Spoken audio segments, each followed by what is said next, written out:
Mesdames et messieurs, bonsoir et bienvenue dans cette nouvelle édition. Les titres de cette édition.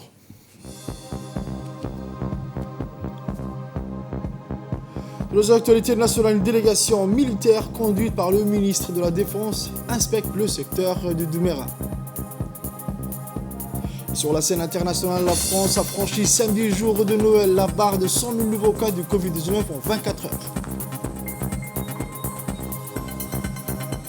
On commence, mesdames et messieurs, avec les actualités que j'ai mentionnées dans les titres. Tôt dans la journée du dimanche 26 décembre 2021, le ministre de la Défense chargé des relations avec le Parlement, son Excellence M. Hassan Omar Mohamed, accompagné du chef d'état-major général des armées, le général du corps armé Zakaria Cheikh Ibrahim Bokh, a effectué une visite d'inspection à bord de l'hélicoptère Dauphin à Doumera dans la région d'Obok où le régiment interarmé d'Obok, placé sous le commandement du commandant Ilyas Omar Youssouf, est déployé.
Cette visite avait pour objectif de s'acquérir de la situation sécuritaire de la zone, de s'imprégner du quotidien des forces de défense et de sécurité du pays, déployées le long de la frontière et sur l'étendue de la zone Doumera face à l'ennemi afin de s'acquitter de leur devoir de défendre l'intégrité du territoire national et de préserver sa sécurité. En effet, les forces armées djiboutiennes opèrent et travaillent en parfaite symbiose avec la gendarmerie nationale et les gardes-côtes pour sécuriser cette zone et empêcher l'infiltration ou l'avancée des belligérants. Depuis les événements de 2008, suite à l'incursion de l'Érythrée dans notre territoire, un important dispositif a été mis en place comprenant un poste de commandement tactique situé à Mouloulé, d'où émanent les ordres. Au cours de cette visite, le ministre Hassan Omar Mohamed a participé et le colonel Abdoulaye Abdi Farah, directeur général de la police nationale, le colonel Waïs Omar Bogore, commandant de la garde-côte djiboutienne, le colonel Mohamed Elmi Hebane, chef de la division opération, et certains officiers supérieurs de l'état-major général des armées. À son arrivée, la délégation conduite par le ministre a été accueillie par le commandant Ilyas Omar Youssouf, chef de corps du régiment interarmé d'Obok. Par la suite, le ministre de la Défense, chargé des relations avec le Parlement, accompagné du chef d'état-major général des armées, a effectué la revue des troupes. Au terme des revues de troupes, le ministre Hassan Omar a assisté à une brève présentation faite par le commandant Ilyas Omar relatant la situation sécuritaire générale de la zone de Mera, les émissions dévolues du régiment d'Obok et les réalisations accomplies par le nouveau chef de corps de ces régiments depuis sa nomination en septembre 2021. Outre leur mission de préservation de l'intégrité du territoire national, le régiment interarmé d'Obok est impliqué dans la lutte contre la contrebande des produits illicites, le trafic humain et l'assistance à la population locale, surtout la prise en charge médicale. Au terme de la présentation au poste de commandement tactique de Mouloulé, son Excellence Monsieur le ministre Hassan Omar, ministre de la Défense chargé des relations avec le Parlement, a entamé une visite de poste avancée de la zone du Mera. À cet effet, le ministre Hassan Omar a tenu à s'adresser aux militaires déployés sur la première ligne du front, faisant face aux belligérants. Cette visite a d'abord débuté par le camp de Doumera, suivi par la zone Adaït où est allé un détachement de la gendarmerie nationale renforcé par des éléments du régiment d'Obok.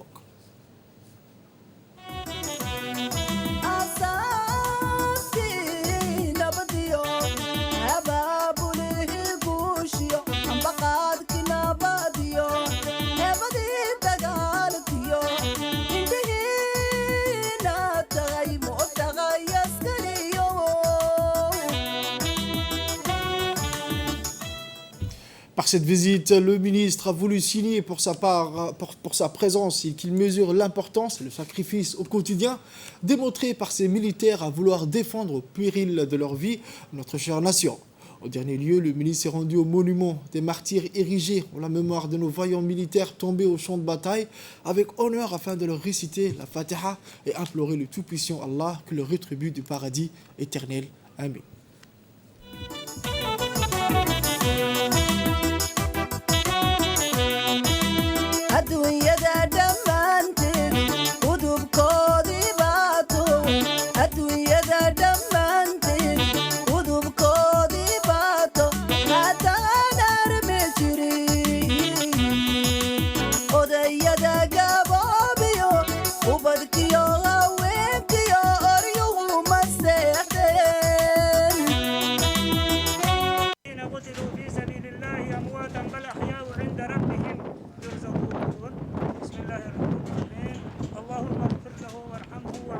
واعف عنه واكرم نزله ووسع مدخله وغسله بالماء والثلج والبرد ونقها من الخطايا كما ثوب الابيض من الدنس وابدله دارا خيرا من دارها واهلا خيرا من زوجها وادخله الجنه واعدها من عذاب القبر اللهم لا تحرمنا اجره ولا تدلنا بعده واغفر لنا وله الفاتحه. محمد بسم الله الرحمن الرحيم.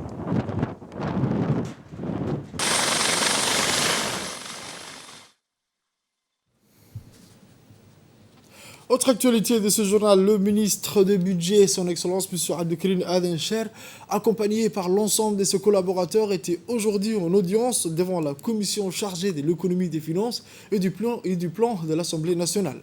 À l'ordre du jour des discussions, le projet de loi des finances 2022, approuvé en Conseil des ministres, est transmis par adoption à l'Assemblée. L'innovation dans la présentation de ce budget prévisionnel pour l'exercice 2022 résidait dans la projection d'un document PowerPoint sur un écran géant avec en appui un document papier distribué à l'ensemble des parlementaires. Le chef du cabinet, M. Abdel Fattah Moussa, a présenté le volet recettes et le secrétaire général, M. Simon, a exposé les mesures en dépenses. L'ensemble des députés ont salué ce mode de présentation qui a contribué à la compréhension. Ont été abordées dans cette séance la question de fusion de certains établissements publics à caractère administratif et la dissolution de nombreux autres. Une question importante relative au domaine a suscité beaucoup de questions de la part des députés, maintes explications abondantes de la part de l'équipe de collaborateurs du ministre du Budget. Santé à présent, le ministre de la Santé, Dr Ahmed Roblé Abdillah, a présidé ce matin la cérémonie de réception des matériels et équipements médicaux destinés au renforcement du plateau technique de la maternité de Dar el-Hanan. Ces matériels d'une valeur de 157 millions de nos francs sont financés par la Banque islamique de développement à travers l'UNICEF. Étaient présents à cette cérémonie la directrice générale Mme Hawa Hassan Gessoud, le directeur technique Dr Wabri et le directeur de l'unité de gestion du ministère de la Santé, M. Abdelrahman Hussein. Ce lot de matériel et équipements est destiné à améliorer et renforcer le fonctionnement des services de la maternité, tels que le service gynéco-obstétrique, le service de néonatologie, le laboratoire, etc. et contribuera ainsi à la réduction du taux de mortalité maternelle et néonatale qui constitue l'une des priorités du ministère de la Santé. Le ministre de la Santé, Dr Ahmed, a indiqué qu'en précédant à la mise à disposition de ces équipements, son département voudrait contribuer à l'amélioration de la santé. Ces matériels et équipements vont améliorer également le fonctionnement du plateau technique ainsi que la prise en charge des services bénéficiaires.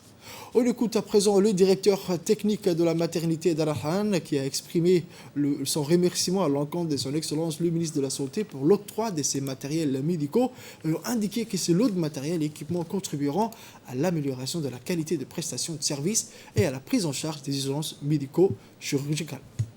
On réceptionnait aujourd'hui un lot de matériel composé des matériels des lits d'accouchement, des machines d'anesthésie-réanimation, des bombes de perfusion, un ensemble d'équipements qui vont nous permettre de prendre en charge les patientes qui viennent à la maternité d'Ar el-Hanan. Cet ensemble de matériels ont coûté au ministère de la Santé, qui a contribué à son acquisition, un coût total de 157 millions de nos francs Djibouti, Et ces lots de matériel rehausseront de manière exponentielle le plateau technique de la maternité de Dar Hanan. La deuxième assemblée générale des questions de quartier de la ville de Djibouti s'est tenue aujourd'hui dimanche 26 décembre 2021.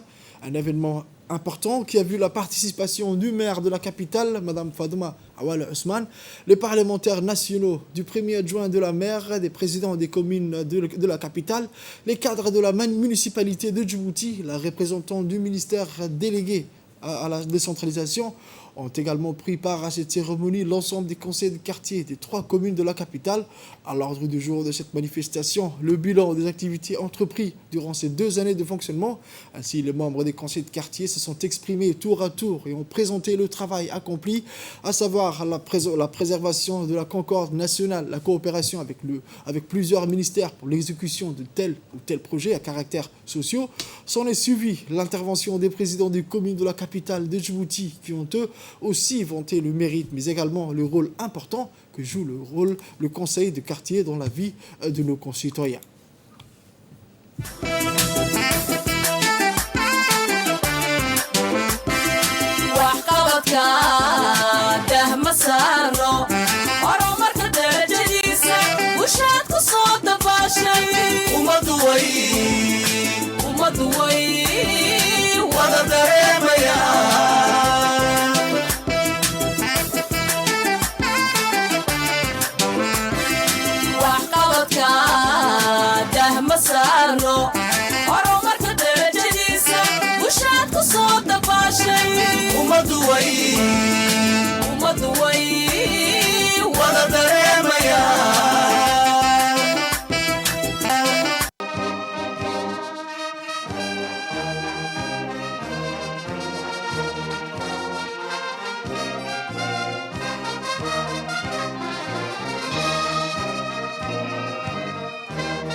Dans son intervention, la maire a rappelé que cela fait maintenant un peu plus d'une année que se tenait la première assemblée générale de conseils de quartier. Et également a remercié les conseils de quartier pour leur participation à cette journée. On l'écoute. Assalamu alaikum wa rahmatullahi wa barakatuh. Je suis ravie de prendre la parole à cette occasion afin de bien marquer l'attachement que l'équipe municipale de la ville de Djibouti et moi-même accordons à cette initiative de conseil de quartier. En effet, cela fait maintenant un peu plus d'une année déjà, précisément le 22 novembre 2020, que se tenait la première assemblée générale des conseils des quartiers. À l'époque, je rappelle que nous avions fait un bilan de la structuration et de l'animation des conseils des quartiers et nous avons bien apprécié le dynamisme dans les actions menées par ces derniers. Mesdames et messieurs les conseillers, depuis cette assemblée générale de lancement ou de mise en route, j'ai pu constater l'implication, la passion, le courage et le dévouement que vous mettez au service de nos compatriotes. Convenez avec moi que s'engager en tant que responsable local, choisir de devenir un citoyen actif au quotidien pour faire vivre et représenter les territoires auxquels on est attaché n'est pas une chose aisée. Je vous en félicite et voudrais vous remercier vivement pour cet engagement exigeant. Je note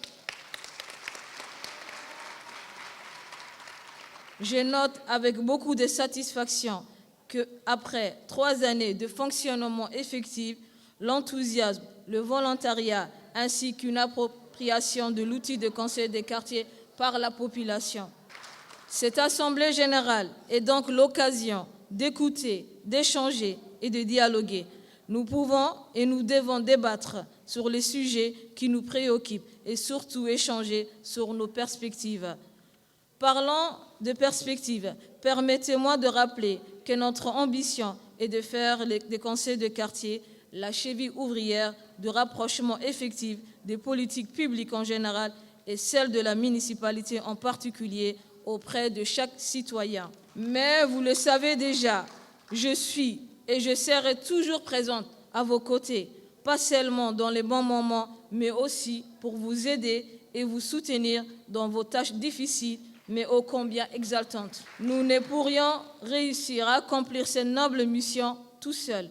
Nous avons besoin du concours et de la bénédiction de toutes les autorités nationales, en commençant par les ministres du gouvernement qui sont toujours fidèles pour un soutien actif et inconditionnel du développement de notre pays, notre chère République de Djibouti. Ce plaidoyer est également un appel à maintenir votre mobilisation, votre engagement et le volontariat qui ont toujours caractérisé vos actions.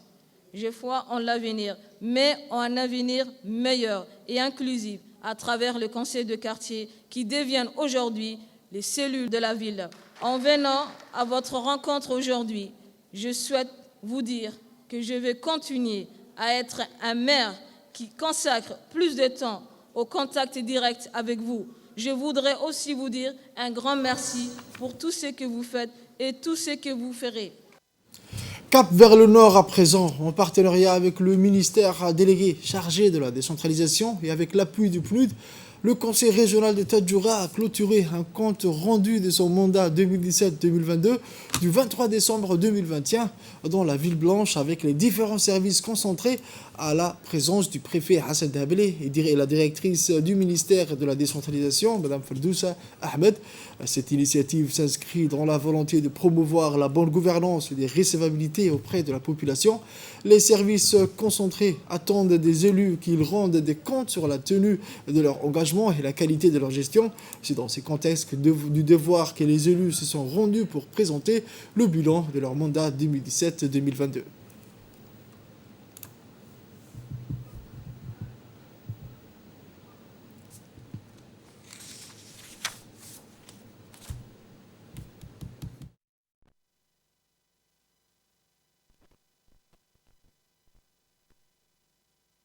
Je vous remercie d'abord et vous souhaite la bienvenue dans cette rencontre du bilan du mandat, qui est de 2017-2022. Comme vous le savez, les années courent, passent vite, et nous avons certainement pas totalement répondu aux attentes de la population. Mais par la présentation qui va suivre, vous allez certainement comprendre les difficultés et les peu de réalisations que nous avons effectuées et voir aussi dans l'avenir, et pour l'avenir, qu'est-ce que nous projetons pour la région, pour que nous puissions aussi améliorer notre travail des élus auprès de la population. Les propos à présent du préfet de la région de Tadjoura, on écoute. Donc, qui a présenté ce bilan de 2017-2022 non seulement, mais en si peu de temps, ils ont fait beaucoup de réalisations. Mais le cadre juridique de la décentralisation a été mis en place en 2006 et un ministère délégué à la décentralisation a été aussi mis en place par le président de la République pour traiter ou épauler la décentralisation. Donc, en tant que représentant de l'État, je peux me réjouir de ces avancées faites par le Conseil régional de Tadjoura et je vous remercie. Et surtout dans l'hydroponie aussi, il ne faut pas baisser la garde, Monsieur le Président. Continuez à croire à l'hydroponie, parce que c'est un projet innovant que toutes les régions n'ont pas fait. Donc, voilà, et je serai toujours à vos côtés tant que je serai là. À présent, la réaction de la directrice de la décentralisation et du développement territorial. Il y a un gros travail à faire sur la déconcentration et tout le monde est conscient que sans déconcentration, la décentralisation aussi sera difficile. Donc les ministères qui sont présents, évidemment, font ce qu'ils peuvent à leur niveau. Ceux qui ne sont pas là seront bientôt représentés. Je pense qu'il y aura un gros travail, donc un gros programme sur la déconcentration qui est en cours. Donc je pense qu'en 2022, peut-être nous verrons donc, là encore tout ce qu'on pourra faire sur la consolidation de la déconcentration. Dans la région de Tadjoura, qu'est-ce que nous pourrons apporter encore à partir de 2022 pour la région de Tadjoura, pour le développement économique de la région de Tadjoura? Donc, dans ce bilan qui a été fait par le président du conseil régional, M. Omar Hussein, nous avons vu donc, pas mal de choses qui ont été réalisées. Nous avons vu les 2 premiers projets 2020 qui ont été faits, qui sont finalisés. Nous avons vu ce qui est prévu pour les projets de 2021, qui sont plus conséquents puisqu'ils sont à hauteur de 70 millions. Donc effectivement, les investissements sont là. Donc pour les projets, surtout les plus gros qui sont là pour 2022 et pour la suite, pastoralisme sur l'hydroponie, je pense. Le générateur en eau atmosphérique, c'est tout nouveau pour Djibouti. Effectivement, le Conseil régional Tadjoura a fait beaucoup de choses. Autre actualité nationale, le mouvement des jeunes est une indivisible, en collaboration avec l'ONG Phoenix Center et l'association EJCD, Association des jeunes des châteaux d'eau d'Ali Sabié, ont procédé à la distribution de vêtements chauds, de couvertures et des kits pour les familles défavorisées du quartier modeste de cette ville et Doudou Balala également dans le cadre de l'encouragement des actes de solidarité. Cette action de générosité reflète la solidarité et l'engagement constant de l'association envers les personnes démunies et consacre les valeurs de solidarité, d'entraide et de partage qui sont les caractéristiques de cette association. L'objectif est d'apporter un soutien à ceux qui ont le plus besoin, tout en encourageant le jeune à faire de la culture, de la solidarité une priorité quotidienne. Le chef quartier, les familles et le président de l'association EJCD du quartier d'Ali Sabié ont salué l'initiative et ont exprimé leur gratitude au mouvement pour leur action en faveur des familles démunies, sans oublier leur remerciement à l'endroit du chef de l'État, le président de la République, son Excellence M. Ismaël Omar Guelleh, ainsi que son épouse, la première dame, Mme Khadra Mahmoud Haïd. Le mouvement des jeunes une et indivisible, en collaboration avec l'ONG Phoenix, continuera à distribuer les kits pour les familles les plus démunies dans les différentes sous-préfectures des régions de l'intérieur. La République de Djibouti, M. Ismaël Omar Guelleh, sans lequel ce don-là ne serait pas arrivé à destination à Djibouti, sans leur concours précieux, et nous les remercions infiniment.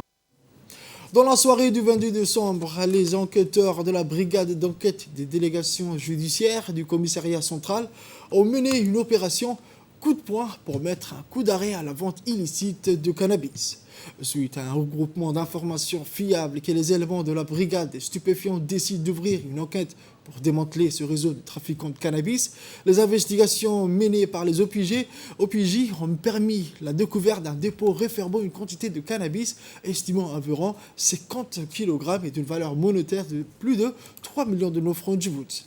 En effet, cette opération menée avec brio par les hommes de la police nationale a permis l'arrestation des 6 individus impliqués dans le cadre de cette affaire de trafic de stupéfiants et seront déférés à la justice. Ces hommes avaient en effet mis en place un réseau de distribution bien organisé qui desservait plusieurs quartiers de la capitale. Ce coup de filet a permis d'identifier l'un des plus grands importateurs de cannabis qui était également à la tête d'un large réseau de distribution. Cette opération de grande envergure s'inscrit dans le cadre de la lutte contre les stupéfiants menée par la police nationale sous la houlette du directeur général de la police nationale qui fait de cette lutte contre le cannabis une priorité des services d'enquête de la police nationale. On écoute à présent le lieutenant Mohamed Abdourahmane des enquêtes de la brigade d'enquête des délégations judiciaires du commissariat central qui a rappelé que la police nationale ne cessera pas de lutter contre ce trafic de cannabis. On écoute. Soirée du 22 décembre, les enquêteurs de la brigade d'enquête et des délégations judiciaires du commissariat central ont mené une opération coup de poing pour mettre fin à la vente illicite de cannabis. C'est suite à un recoupement d'informations que les éléments de la brigade des stupéfiants décide d'ouvrir une enquête pour démanteler ces réseaux de trafiquants de cannabis.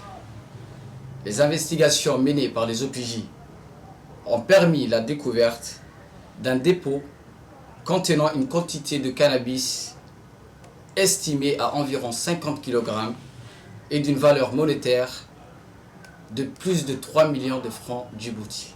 Les investigations menées avec brio par les hommes de la police nationale a permis l'arrestation de 6 individus impliqués dans le cadre de cette affaire de trafic de cannabis. Ces hommes avaient en effet mis en place un réseau de distribution bien organisé qui desservait plusieurs quartiers de la capitale. Ces coups de filet a permis d'identifier l'un des plus grands importateurs de cannabis qui était également à la tête d'un large réseau de distribution de cannabis. Ces dealers sans scrupules s'installent devant les écoles et les établissements scolaires pour écouler leurs produits sans se soucier des conséquences néfastes sur la santé de nos jeunes et de la population djiboutienne. Cette opération de grande envergure s'inscrit dans le cadre de la lutte contre les stupéfiants menée par la police nationale sous la houlette du directeur général de la police nationale, le colonel Abdillahi Abdi Farah, qui fait de la lutte contre le cannabis une priorité des services d'enquête de la police nationale. La police nationale ne cessera ses efforts pour lutter contre ces fléaux que constitue le cannabis. Je vous emmène à Holhol, où les éléments de la brigade de douane de PK20 et les soldats de l'école militaire de Holhol ont intercepté hier plus de 700 kg de khat de contrebande. En effet, il s'agit de 8 colis chacun, contenant plus de 120 paquets de khat, d'où une marchandise non estampillée d'une valeur de près de 1 million de francs. Selon la procédure standard en vigueur, cette quantité a été transmise à la brigade de la douane et détruite sur place en présence du chef de la brigade de la douane de PK20. PK contient en l'occurrence M. Farah Abdi Doudou.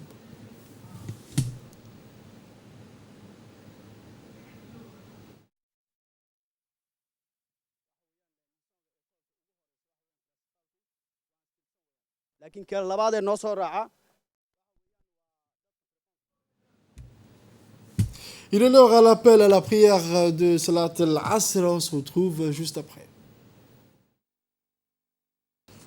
On se retrouve encore, on continue avec les actualités nationales. Hier, samedi 25 décembre 2021, les agents de la brigade de la douane et les gendarmes de la brigade d'Ali Sabié ont mené un joli coup de filet en interceptant 2 véhicules type Tata dans les environs de la ville d'Ali Sabié. Suite à une récolte de renseignements, les gendarmes ont d'abord mis sur la main un véhicule dans lequel il a été retrouvé 5 colis de khat de contrebande contenant chacun 100 paquets. Quelques instants plus tard, c'est un autre véhicule du même type Tata qui est intercepté par les gendarmes de la brigade d'Ali Sabié. Dans ce dernier véhicule, il a été découvert 7 colis de contrebande contenant également 100 paquets chacun. Au total, cette opération a permis la saisie de 22 colis de khat, soit 2200 paquets de khat de contrebande d'une valeur estimée à 2 millions francs Djibouti et à l'arrestation de 10 individus impliqués. L'ensemble de la marchandise de cette contrebande a été détruite par le feu en présence des agents de la douane conformément à la procédure. Toutes les personnes impliquées seront déférées devant la justice pour répondre de leurs actes. Nécrologie de ce journal, c'est avec regret que nous avons appris le décès de feu Ismaël Roble Habad, survenu vendredi 24 décembre en Égypte. Le défunt est né le 17 juillet 1954. Il débute sa carrière professionnelle au sein de la police nationale en 1988 et a fini lieutenant en 2013. Feu Ismaël Roble a laissé derrière lui une famille nombreuse dont une épouse, 5 enfants et un petit enfant et des 17 frères et sœurs. Nous adressons nos sincères condoléances à la famille ainsi qu'à ses proches. Nous prions Allah d'accueillir le défunt Ismaël Habad dans son paradis éternel. Amin. Inna lillahi wa inna ilayhi raji'un. Sur la scène internationale, je vous le disais dans les titres, avec 100 000 cas en France, le pays a atteint un seuil inédit depuis le début de l'épidémie en mars 2020. Selon les chiffres publiés samedi soir par la Santé publique France, la barre de 50 000 avait été passée le 4 décembre et ce chiffre a donc doublé en 3 semaines selon les données de l'agence sanitaire. Devant la prolifération du variant Omicron, l'exécutif se mobilise et Emmanuel Macron tiendra lundi par visioconférence un conseil de défense sanitaire à 16h, 1 heure avant le conseil des ministres qui doit adopter le projet de loi instaurant le pass vaccinal. C'est tout pour cette édition de 15h, mesdames et messieurs. Merci à vous de l'avoir suivi et restez avec nous pour la suite du programme.